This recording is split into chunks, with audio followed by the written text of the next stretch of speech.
মজুরি বাড়ানোর দাবিতে শ্রমিক ধর্মঘটে চট্টগ্রাম সহ দেশের বিভিন্ন বন্দরে পণ্য ওঠানামা বন্ধ। আমাদের 15 দফা দাবি আছে, 15 দফা দাবি আমরা সমস্ত কাজকর্ম বন্ধ রাখছি। আমাদের দাবি যে পর্যন্ত না মেনে নেবে দেশ পর্যন্ত আমাদের এই ধর্মঘট চলবে। সকালে ছাড়েনি যাত্রীবাহী লঞ্চ, চরম দুর্ভোগে যাত্রীরা। কালকে আমার একটা পরীক্ষা আছে, আমি এখন ঢাকা যাব, কিন্তু আইসা দেখি আজকে লঞ্চ ধর্মঘট চলতেছে। বাধ্যতামূলক ট্রলারে যাচ্ছে। ট্রলারে চলাফেরা করার তো অভ্যাস নাই, খুব ভয় লাগতেছে। সরকারি ব্যবস্থাপনায় কিছু যাত্রীবাহী লঞ্চ ছাড়ার সিদ্ধান্ত। যাত্রী সাধারণের যাতে অসুবিধা না হয়, এসএসসি পরীক্ষা চলছে, দক্ষিণাঞ্চলের নির্বাচন, এর যাতে কোনোটাতেই বিঘ্ন না ঘটে সেদিকে লক্ষ্য রেখে আমরা কাজ করব। দেখছিলেন প্রধান শিরোনাম, সন্ধ্যার সময়ের সঙ্গে আছেন রঞ্জন শুভ্র এবং আমি জাফর সাদিক। এবার অন্যান্য শীর্ষ সংবাদ। রিজার্ভ চুরির ঘটনায় বাংলাদেশেরও একটি চক্র জড়িত, শুনানি শেষে ফিলিপিন্সের সিনেটর ওসমেনা এটি হ্যাকিং নয় চুরি বললেন রাষ্ট্রদূত জন গোমেজ। মধ্যরাতে শেষ হচ্ছে তৃতীয় দফা ইউনিয়ন পরিষদ নির্বাচনের প্রচারণা। আইন শৃঙ্খলা রক্ষা বাহিনীকে কঠোর হতে ইসির নির্দেশ, গাজীপুরের এসপিকে প্রত্যাহার। খাদ্যে ভেজাল সহ নানা কারণে প্রতি বছর দেশে 9,000 শিশু আক্রান্ত হচ্ছে ক্যান্সারে। ব্যয়বহুল ও দীর্ঘমেয়াদী হওয়ায় চিকিৎসা অব্যাহত রাখতে পারছেন না অভিভাবকরা। এবং নির্দিষ্ট সময়ে গাছ থেকে আম নামানোর নির্দেশনায় রাজশাহীতে এবার বাগান কেনেননি অনেক ব্যবসায়ী, লোকসানের শঙ্কায় চাষিরা।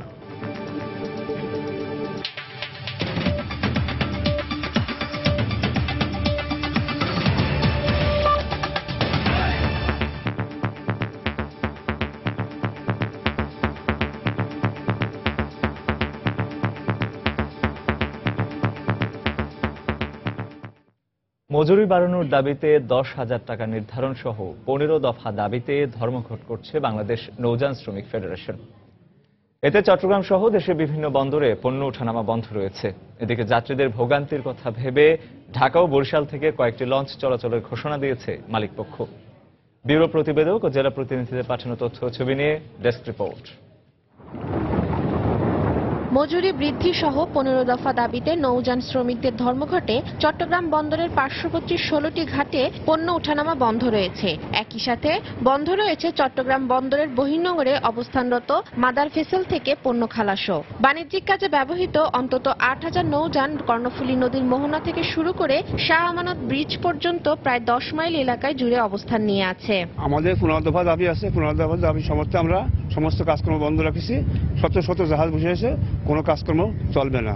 আমাদের দাবি যে পর্যন্ত না মেনে নেবে দেশ পর্যন্ত আমাদের এই ধর্মঘট চলবে। বরিশাল নৌবন্দরেও বন্ধ রয়েছে পণ্যবাহী নৌ চলাচল। দাবি আদায় না হওয়া পর্যন্ত এ ধর্মঘট চলবে বলে জানান নৌ শ্রমিকরা। পাশাপাশি সকাল থেকে যাত্রীবাহী লঞ্চ বন্ধ থাকায় দুর্ভোগে পড়েন যাত্রীরা। তবে সন্ধ্যায় কয়েকটি লঞ্চ চলাচলের ঘোষণা দেয় কর্তৃপক্ষ। অন্যান্য দিনের মতন আমরা যেভাবে লঞ্চ পরিচালনা করি সেইভাবে আজকে সঠিক টাইমে বরিশাল থেকে ঢাকার উদ্দেশ্যে এমবিটি প্রসাদ লঞ্চটা ছেড়ে যাবে যাত্রী নিয়ে। এদিকে বুধবার থেকে ধর্মঘট পালন করেছে ভোলার নৌযান শ্রমিকরা। এতে বন্ধ রয়েছে যাত্রীবাহী লঞ্চ ও পণ্যবাহী নৌ চলাচল। জরুরি প্রয়োজনে ট্রলারে ঝুঁকি নিয়ে নির্দিষ্ট গন্তব্যে রওনা হন অনেক যাত্রী। কালকে আমার একটা পরীক্ষা আছে, আমি এখন ঢাকা যাব, কিন্তু আইসা দেখি আজকে লঞ্চ ধর্মঘট চলতেছে।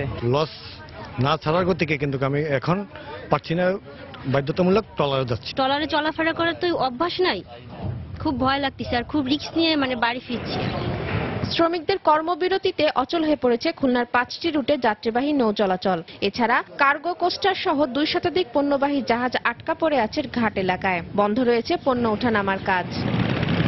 এবছরের 26 জানুয়ারি বিভিন্ন দাবিতে ধর্মঘট করেন নৌ শ্রমিকরা। পরে নৌ পরিবহন মন্ত্রী দাবি মেনে নেওয়ার আশ্বাস দিলেও কোনো সুরাহা না হওয়ায় আবারও ধর্মঘটের ডাক দেয় বাংলাদেশ নৌযান শ্রমিক ফেডারেশন।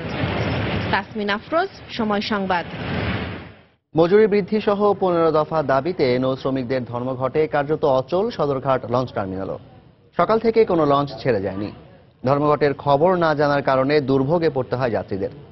শ্রমিকরা বলছেন দীর্ঘদিন ধরে আলোচনা করেও দাবি পূরণ না হওয়ায় এখন তারা ধর্মঘটে নেমেছেন।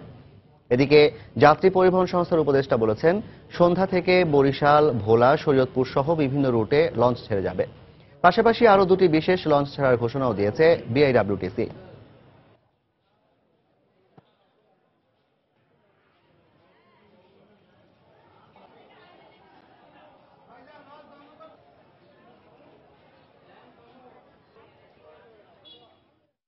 অন্য দাবির জন্য আমরা সময় দিতে পারলেও মজুরি বৃদ্ধির দাবির ব্যাপারে তো সময় দিতে পারবো না।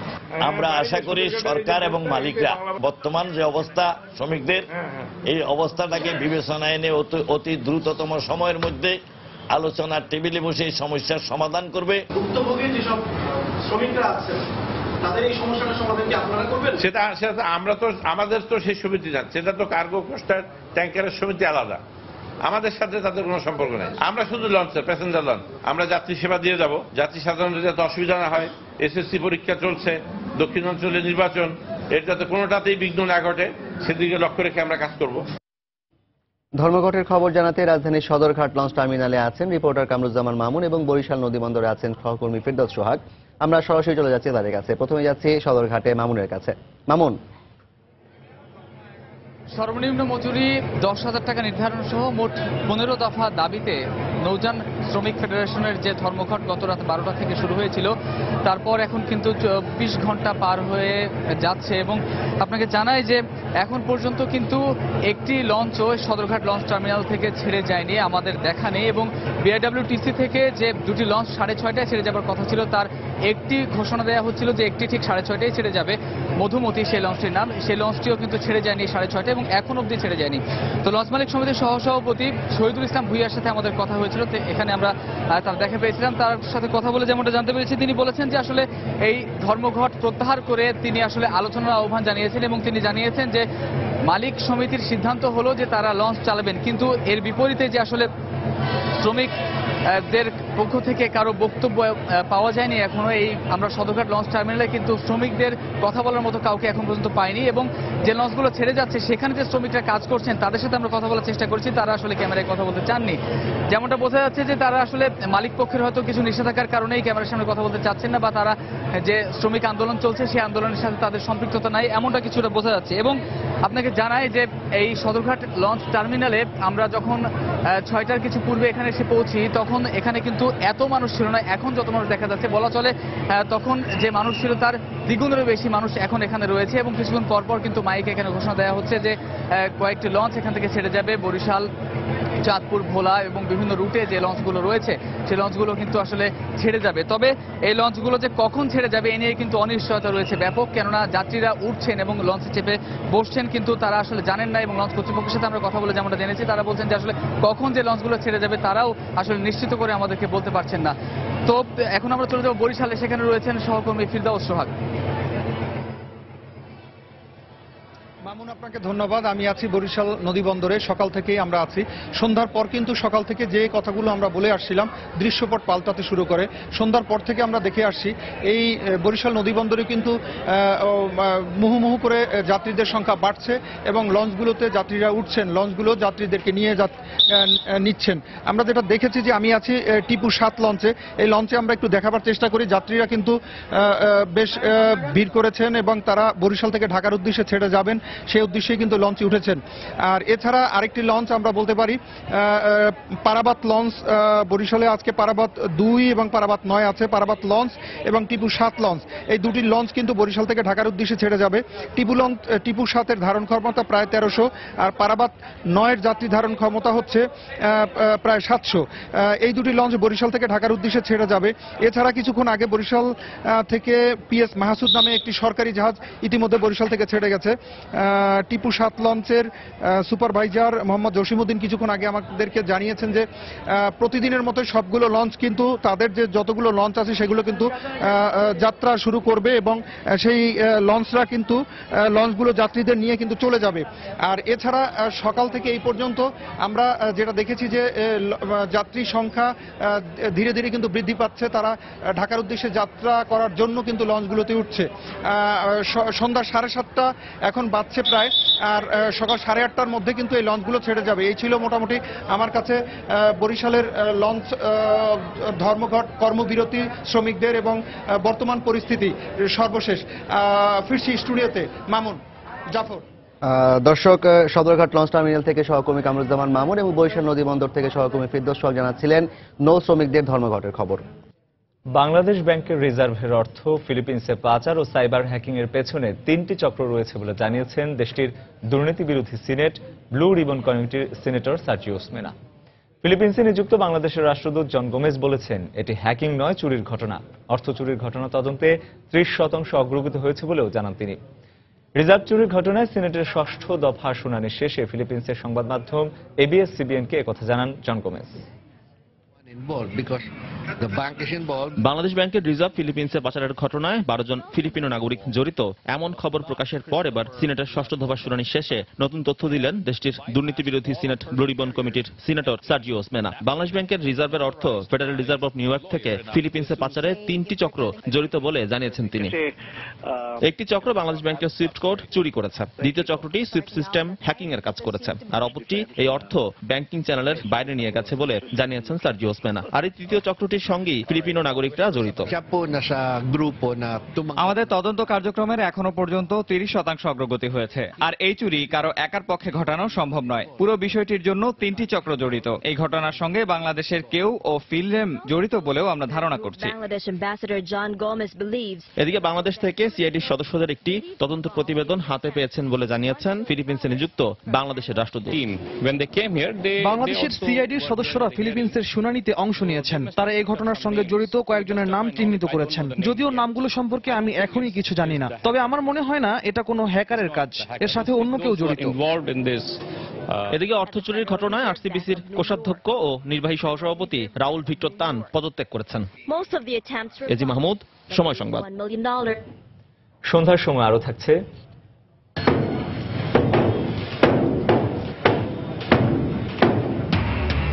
সিলেটে ঝুঁকিপূর্ণ ভবন ভাঙার কাজ শুরু, পর্যায়ক্রমে বাকিগুলো ভাঙা হবে জানালো সিটি কর্পোরেশন।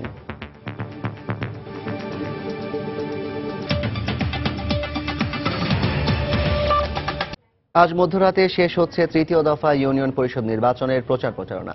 উৎসবমুখর পরিবেশে মহল্লার বাড়ি বাড়ি ঘুরে এবং চায়ের দোকানগুলোতে নির্বাচনী প্রচার প্রচারণা চালাচ্ছেন প্রার্থীরা। নির্বাচনী বিভিন্ন এলাকা ঘুরে দেখা যায় পোস্টার ব্যানারে ছেয়ে আছে চারদিক। বেলা বাড়ার সাথে সাথে প্রার্থী ও সমর্থকদের প্রচার প্রচারণা আরও বাড়তে থাকে। প্রচার প্রচারণা থাকাকালীন ভোটাররা এলাকার বিভিন্ন সমস্যা তুলে ধরছেন প্রার্থীদের কাছে। প্রার্থীরা সমর্থকদের কাছে নির্বাচিত হলে ভোটারদের বিভিন্ন প্রতিশ্রুতি রাখবেন বলেও আশা ব্যক্ত করছেন। আগামী 23 এপ্রিল সারা দেশে 711টি ইউনিয়ন পরিষদের নির্বাচন অনুষ্ঠিত হবে। এর আগে 2 ধাপে 1462টি ইউনিয়ন পরিষদের নির্বাচন অনুষ্ঠিত হয়। তৃতীয় দফা ইউপি নির্বাচনের সহিংসতা মোকাবিলায় আরও কঠোর হতে আইনশৃঙ্খলা রক্ষা বাহিনীর প্রতি নির্দেশ দিয়েছে নির্বাচন কমিশন। দুপুরে নির্বাচন কমিশন সচিবালয়ে সাংবাদিকদের কথা জানান নির্বাচন কমিশনার শাহনেওয়াজ। তিনি বলেন, বিশৃঙ্খলাকারী যেই হোক তাকে ছাড় দেওয়া হবে না। আমরা সবাইকে আশ্বস্ত করতে চাই যে গত 2 ধাপে যে নির্বাচন হয়েছে তার চেয়ে শক্ত অবস্থানে আইন শৃঙ্খলা রক্ষাকারী বাহিনী থাকবে। আমরাও কঠোরভাবে এই কোন রকম সন্ত্রাসী কার্যক্রম দমনের জন্য নির্দেশ দিয়েছি। আইন শৃঙ্খলা রক্ষাকারী বাহিনী অথবা ভোট গ্রহণকারী যে কর্মকর্তা কর্মচারী আছেন কারো গাফিলতি আমরা সহ্য করব না। ভোট কেন্দ্রে আসতে কেউ বাধা প্রদান করলে সাথে সাথে তার বিরুদ্ধে ব্যবস্থা নেব। ইউনিয়ন পরিষদ নির্বাচন সুষ্ঠু করার স্বার্থে গাজীপুরের পুলিশ সুপার ও 2 থানার ভারপ্রাপ্ত কর্মকর্তাকে প্রত্যাহারের নির্দেশ দিয়েছে নির্বাচন কমিশন। বিকেলে এ আদেশ জানিয়ে স্বরাষ্ট্র মন্ত্রণালয় ও পুলিশ মহাপরিদর্শককে চিঠি পাঠানো হয়েছে। নির্বাচন কমিশনের উপসচিব শামসুল আলম স্বাক্ষরিত চিঠিতে বলা হয়, গাজীপুর জেলার ইউপি নির্বাচন সুষ্ঠুভাবে অনুষ্ঠানের লক্ষ্যে পুলিশ সুপার হারুনুর রশিদ এবং কাপাসিয়া থানার ওসি মি রকিবুল হক ও শ্রীপুর থানার ওসি মোহাম্মদ আসাদুজ্জামানকে প্রত্যাহার করা প্রয়োজন। পাশাপাশি তাদের জায়গায় উপযুক্ত কর্মকর্তা পাঠানোর নির্দেশও দেওয়া হয়।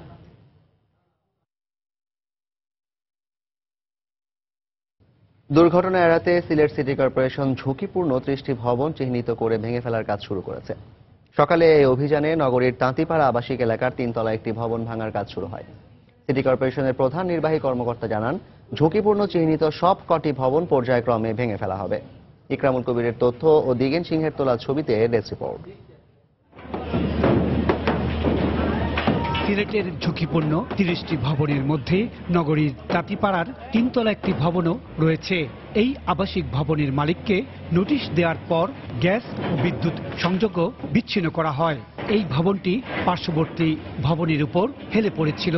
এখানে তো লোকজন বসতি করে, তাদেরকে 1 মাসের সময় দিয়েছিলাম যাওয়ার জন্য। ওনারা 1 মাসের সময় দিচ্ছে না, ওনারা কালকে এসে মাইকিং করছে। আমি কালকে সবাইকে বাইর করে দিয়ে কালকে শুরু করছি। এই বাড়িটা আমাদের যে বিল্ডিং এর উপরে যে হেলে পড়েছিল, তা আমরা ঝুঁকিপূর্ণ অবস্থায় ছিলাম। যাই হোক, আমরা সন্তুষ্ট আপনার প্রশাসনের যে কাজকর্ম যেগুলো তারা তাড়াতাড়ি একটা সিদ্ধান্ত চায়। 4 জানুয়ারি এবং 13 এপ্রিল দুটি মাঝারি মানের ভূমিকম্পের পর সিলেট সিটি কর্পোরেশন নগরীর বাসিন্দাদের নিরাপত্তার জন্য ঝুঁকিপূর্ণ ভবন চিহ্নিতকরণের কাজ শুরু করে। শাহজালাল বিজ্ঞান ও প্রযুক্তি বিশ্ববিদ্যালয়ের পুর ও পরিবেশ প্রকৌশল বিভাগের বিশেষজ্ঞদের সমন্বয়ে একটি দল নগরীর 30টি সরকারি বেসরকারি ভবন ঝুঁকিপূর্ণ চিহ্নিত করেন। আমরা কয়েকটা নোটিশ দিয়েছি আমাদেরকে এবং চূড়ান্ত নোটিশ দিয়েছি 20 তারিখের মধ্যে খালি করার জন্য। মালিক পক্ষ সে উদ্যোগ নিয়েছে, আমাদেরকে সহযোগিতা করেছে এবং তারই হিসাবে আজকে 21 তারিখ আমাদের নির্ধারিত দিন ছিল এটা ভাঙ্গার, এবং সেই তারিখ অনুযায়ী আমরা আজকে ভাঙ্গার কার্যক্রম পরিচালনা করতেছি। সিটি কর্পোরেশনের প্রধান নির্বাহী জানালেন, অন্যান্য ভবনগুলো একইভাবে ভেঙে ফেলা হবে। সিলেট সিটি কর্পোরেশন এই ক্ষেত্রে ফায়ার ব্রিগেড, জেলা প্রশাসন সহ পুলিশ বিভাগের সহযোগিতা নিয়ে আমরা চেষ্টা করব যে সমস্ত ভবন ঝুঁকিপূর্ণ সেগুলো আস্তে আস্তে অপসারণ করা।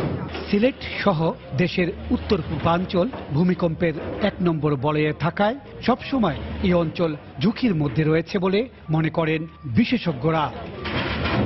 ইকরামুল কবির, সময় সংবাদ, সিলেট।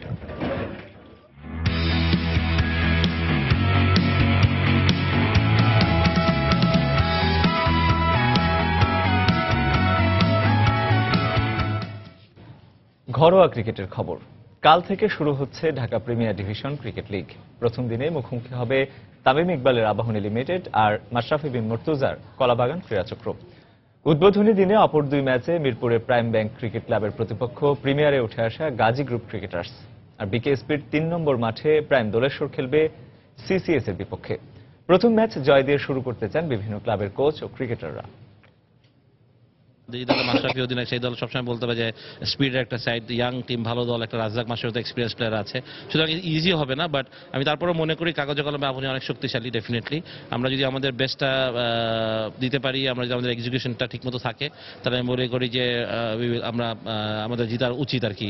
এই বছর সবগুলা টিমই ব্যালেন্স, তো আমার বিশ্বাস আছে যে আমরা যদি আমাদের পোটেনশিয়াল অনুযায়ী খেলতে পারি, ইনশাল্লাহ আমরা ভালো কিছু করব। কাদের দুর্বলতা কি আছে তা জানি না, আমরা আমাদের জেতার জন্য যেটুকু দরকার আমার মনে হয় আমাদের কম নেই, মানে ভালোই আছে। এখন যদি অ্যাকর্ডিং টু মানে মেরিট খেলতে পারে তো ডেফিনেটলি রেজাল্ট ভালো রেজাল্ট হবে। দেশে ক্যান্সার আক্রান্ত শিশুর সংখ্যা আশঙ্কাজনকভাবে বেড়ে গেছে।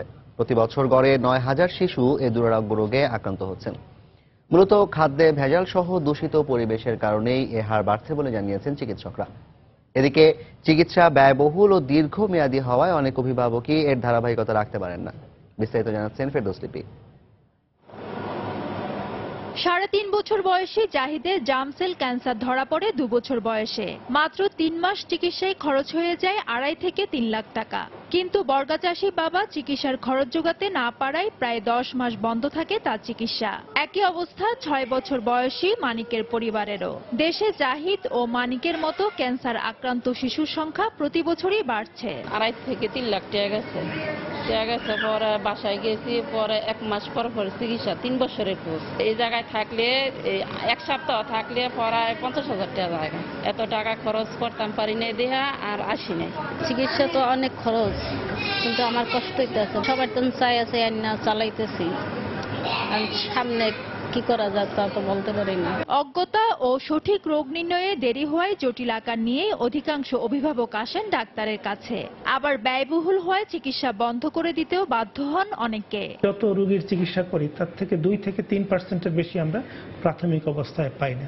প্রথমে এরা যায় হোমিওপ্যাথিকের কাছে যায়, কবিরাজের কাছে যায়, তারপরে এরা ডাক্তারের কাছে যায়। আমাদের যে পেশেন্টগুলো আসে তাদের ওই ফ্যামিলিয়াল স্ট্যাটাসগুলো অত বেটার থাকে না। First thing. সেকেন্ড থিং হলো যে ক্যান্সার যে ভালো হয় তারা ক্যান্সার শোনার পরে মনে করে যে এই বাচ্চা আর ভালো হবে না। ক্যান্সারের ট্রিটমেন্টটা টোটালি ডিপেন্ড করে হচ্ছে কম্বিনেশন থেরাপি, আমাদের সার্জারি তার সঙ্গে কেমোথেরাপি অথবা রেডিওথেরাপি। তো ওনারা দেখা যাচ্ছে মাঝপথে চলে যায়।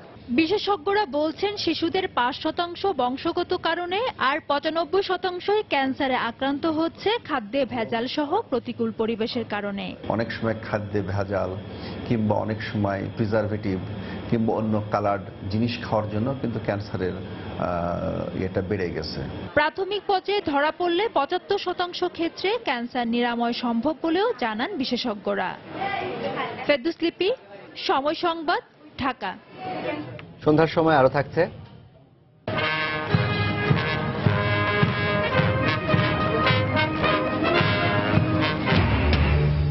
নব্বইতম জন্মদিনে ফুলেল শুভেচ্ছায় সিক্ত হলেন ব্রিটেনের রানী দ্বিতীয় এলিজাবেথ। ব্রিটেনের উইন্ডসর ক্যাসেল হিলের সামনে শত শত মানুষের ঢল।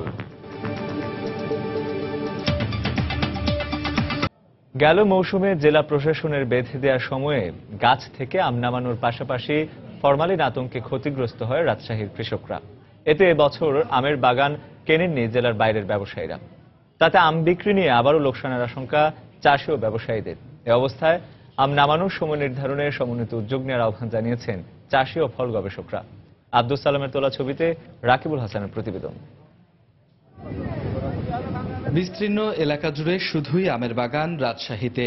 মে থেকে আগস্ট মাস পর্যন্ত 3 ভাগে শতাধিক প্রকারের আম থাকে রাজশাহীর এসব বাগানে। এই সময় চাষিরা মুকুল, আমগুটি, ছোট বড় আম সহ বিভিন্ন পর্যায়ে জেলার বাইরের ব্যবসায়ীদের সাথে বেচাকেনা করেন বাগান। কিন্তু গেল বছর নির্দিষ্ট সময় আম নামানোর নিয়মে বহু বাগানে আম নষ্ট হওয়ায় ক্ষতিগ্রস্ত হয় ব্যবসায়ীরা। এই শঙ্কায় এবছর এখন পর্যন্ত কোনো পর্যায়েই বাগান বিক্রি করতে পারেনি চাষিরা।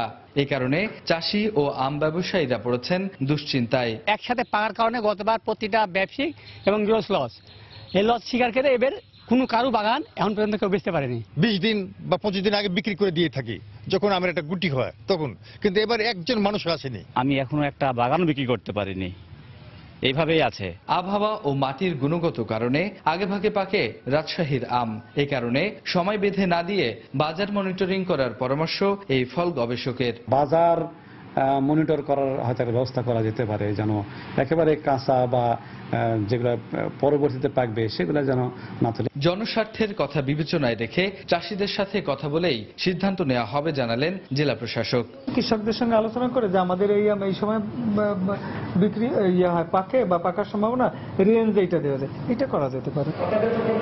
ইতিমধ্যে আম নিয়ে ভিডিও কনফারেন্সে বিভিন্ন এলাকার কৃষকদের সাথে কথা বলছেন জেলা প্রশাসক। জেলায় আমের বাগান রয়েছে 16,583 হেক্টর জমিতে। আর এসব বাগান থেকে আমের উৎপাদন আশা করা হচ্ছে 2,15,500 মেট্রিক টন। রাকিবুল হাসান, সময় সংবাদ, রাজশাহী।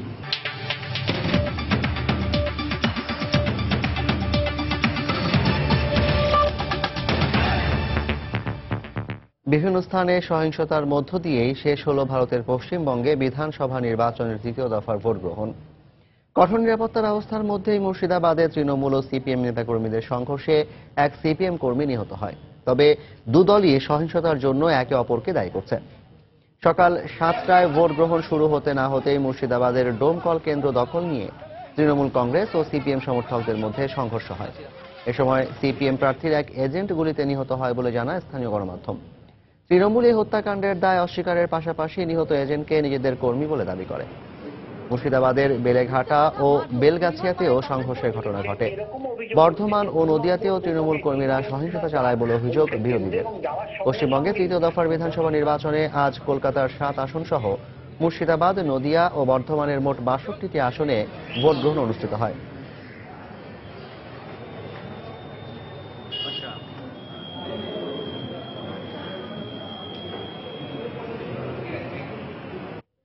জাঁকজমকের সঙ্গে উদযাপন করা হচ্ছে ব্রিটেনের রানী দ্বিতীয় এলিজাবেথের 90তম জন্মদিন। রানীকে শুভেচ্ছা জানাতে উইন্ডসর ক্যাসেলের বাইরে জড়ো হয় শত শত মানুষ। ফুলেল শুভেচ্ছায় সিক্ত হন রানী দ্বিতীয় এলিজাবেথ। পরে স্বামী প্রিন্স ফিলিপের সঙ্গে গাড়িতে চড়ে শুভানুধ্যায়ীদের অভিনন্দন গ্রহণ করেন তিনি। এর আগে জন্মদিনের বিশেষ কেক কাটেন রানী। সকালে তোপধ্বনির মাধ্যমে রানীর প্রতি সম্মান প্রদর্শন করা হয়। মায়ের জন্মদিনে ব্রিটিশ সিংহাসনের পরবর্তী উত্তরাধিকারী প্রিন্স অব ওয়েলস চার্লস বেতার ভাষণের মাধ্যমে তাকে শুভেচ্ছা জানিয়েছেন। রানীকে জন্মদিনের শুভেচ্ছা জানিয়েছেন ব্রিটিশ প্রধানমন্ত্রী ডেভিড ক্যামেরন। 1926 সালের এই দিনে জন্ম নেওয়া এলিজাবেথ 1952 সালে সিংহাসনে আরোহণ করেন।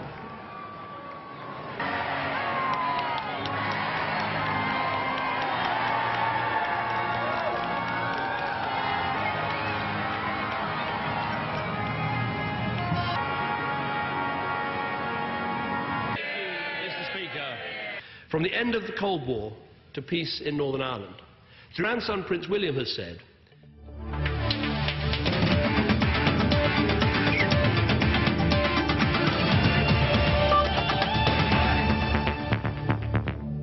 আইপিএল এর খবর। আসরের 15তম ম্যাচে গুজরাট লায়ন্সের মুখোমুখি হবে মুস্তাফিজুর রহমানের সানরাইজার্স হায়দ্রাবাদ। 3 ম্যাচে 6 পয়েন্ট নিয়ে গুজরাট আছে টেবিলের 2 নম্বরে। সমান সংখ্যক ম্যাচে মাত্র 2 পয়েন্ট নিয়ে টেবিলের 7 নম্বরে রয়েছে মুস্তাফিজের হায়দ্রাবাদ। দুদলের ম্যাচটি শুরু হবে আজ বাংলাদেশ সময় রাত 8:30টায়। প্রথম ম্যাচে রয়্যাল চ্যালেঞ্জার্সের বিপক্ষে হারে মুস্তাফিজুর রহমানের সানরাইজার্স হায়দ্রাবাদ। এরপর সাকিবের কলকাতা নাইট রাইডার্সের বিপক্ষেও জয়ের মুখ দেখেনি কাটার মাস্টার মুস্তাফিজের দল। তবে তৃতীয় ম্যাচে বর্তমান চ্যাম্পিয়ন মুম্বাই ইন্ডিয়ান্সের বিপক্ষে 7 উইকেটের জয় তুলে নেয় হায়দ্রাবাদ। ফলে 3 ম্যাচে 2 হার নিয়ে টেবিলে খুব একটা ভালো অবস্থানে নেই মুস্তাফিজরা। টানা 3 ম্যাচের 3টিতেই জয় তুলে ফুরফুরে মেজাজে আছে গুজরাট। তাই তারা এই ম্যাচেও চাইবে জয়ের ধারা অব্যাহত রাখতে।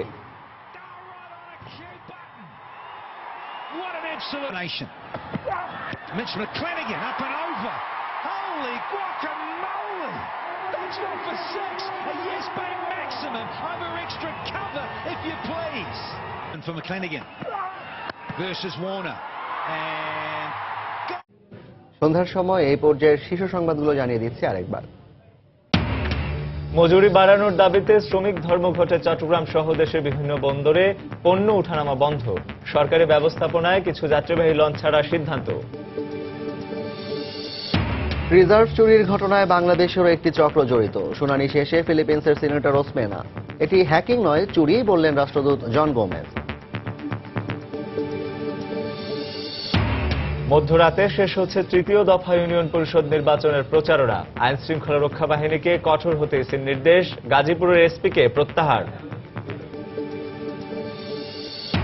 খাদ্যে ভেজাল সহ নানা কারণে প্রতি বছর দেশে 9,000 শিশু আক্রান্ত হচ্ছে ক্যান্সারে। ব্যয়বহুল ও দীর্ঘমেয়াদী হওয়ায় চিকিৎসা অব্যাহত রাখতে পারছেন না অভিভাবকরা।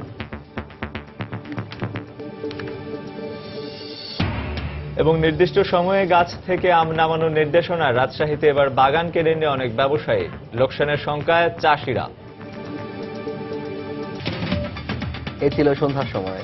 যে কোনো খবর পেতে ভিজিট করুন সময়নিউজ.টিভি। সঙ্গে থাকুন সময়ের।